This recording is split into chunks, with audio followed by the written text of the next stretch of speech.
পুরো রেস্টুরেন্টের স্বাদ এখন আপনার হাতের মুঠোয়। দেখুন কতটা লোভনীয় আর ক্রিমি হয়েছে আমার এই আজকের স্পেশাল বাটার চিকেন।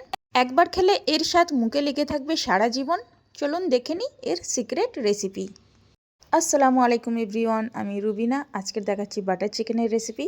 সর্বপ্রথম এখানে আমি 1 কেজি পরিমাণে চিকেন নিয়ে নিয়েছি এবং খুব ভালোভাবে ধুয়ে পরিষ্কার করে নিয়েছি। তারপর তার মধ্যে অ্যাড করে দিচ্ছি একটি গোটা লেবুর রস, আর দিয়ে দিয়েছি স্বাদ মতো বা পরিমাণ মতো লবণ, দিয়ে দিয়েছি 2-3 চামচ পরিমাণে টক দই, আর দিয়ে দিয়েছি 2 চামচ পরিমাণে কাশ্মীরি লাল লঙ্কার গুঁড়ো, আর দিয়ে দিয়েছি 2 চামচ পরিমাণে আদা রসুনের বাটা।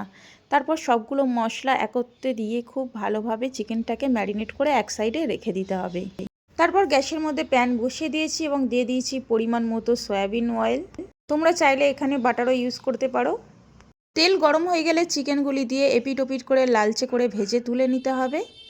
অবশ্যই খুব সুন্দরভাবে সোনালি একটা কালার চলে আসা পর্যন্ত চিকেনগুলোকে ভেজে নিতে হবে। চিকেনগুলো ভাজা হয়ে গেলে একে একে সবগুলি তুলে নেব। এবার ওই তেলের মধ্যে দিয়ে দিচ্ছি 2টি কুচনো পেঁয়াজ, 2টি বড় সাইজের টমেটো কুচি, আর দিয়ে দেবো ধনিয়া পাতার নরম ডাঁটা, যা রান্নায় দারুণ ফ্লেভার আনে। আর আসল স্বাদ আনতে এর মধ্যে দিচ্ছি কাজু, কাঠবাদাম আর চীনাবাদামের মিক্সড, সাথে এলাচ, দারচিনি, লবঙ্গ আর কয়েকটা কাঁচা লঙ্কা ও নুন দিয়ে হালকা করে ভেজে নেবো। এরপর মিশ্রণটি ঠান্ডা করে মিক্সিতে দিয়ে মিহি করে বেটে নিয়ে এক সাইডে রেখে দেবো। এরপর অন্য একটা প্যান বসিয়ে তার মধ্যে দিয়ে দিচ্ছি পরিমাণ মতো সয়াবিন তেল, আর দিয়ে দিচ্ছি বাটার, এবং বাটার গলে গেলে আগে থেকে তৈরি করে রাখা মশলার পেস্টটি দিয়ে দেবো। এরপর এতে ধনে গুঁড়ো, লঙ্কার গুঁড়ো ও সামান্য পরিমাণে হলুদের গুঁড়ো দিয়ে খুব ভালো করে কষিয়ে নিতে হবে, এবং মশলা কষানো হয়ে গেলে ভেজে রাখা চিকেনগুলো দিয়ে নাড়াচাড়া করে নিতে হবে। তো বেশ অনেকটা সময় নিয়ে কিন্তু মশলার সঙ্গে আমি চিকেনগুলোকে কষিয়ে নিয়েছি।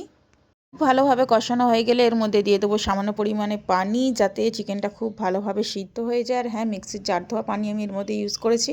রান্নাটা যখন মাখো মাখো হয়ে আসবে, ওপর থেকে ছড়িয়ে দিচ্ছি কাসুরি মেথি। এরপর এর মধ্যে অ্যাড করে দেবো প্রায় 1 বাটি পরিমাণ ফ্রেশ ক্রিম, আর আমি এর মধ্যে অ্যাড করে দেব গরম মশলার গুঁড়ো, এবং গরম মশলার গুঁড়ো দিয়ে শেষবারের মতো খুব ভালোভাবে মিশিয়ে নেব। খুব ভালোভাবে মেশানো হয়ে গেলে নামানোর ঠিক আগের মুহূর্তে আমি এর মধ্যে অ্যাড করে দেবো ধনিয়া পাতা কুচি, এবং ধনিয়া পাতা কুচি দিলেই কিন্তু আমাদের জিভে জল আনা বাটার চিকেন একদম রেডি হয়ে যাবে। ভিডিওটি কেমন লাগলো অবশ্যই জানাবেন, আর রেসিপিটি যদি বানাতে চান অতি অবশ্যই নিজের টাইমলাইনে শেয়ার করে রাখবেন, না হলে কিন্তু বানানোর সময় খুঁজে পাবেন না, তখন কিন্তু আমারও কিছু করার থাকবে না। আরও মজার রেসিপি পেতে আমার পেজটিকে ফলো করে ইউটিউব চ্যানেলটিকে সাবস্ক্রাইব করে পাশে থাকুন।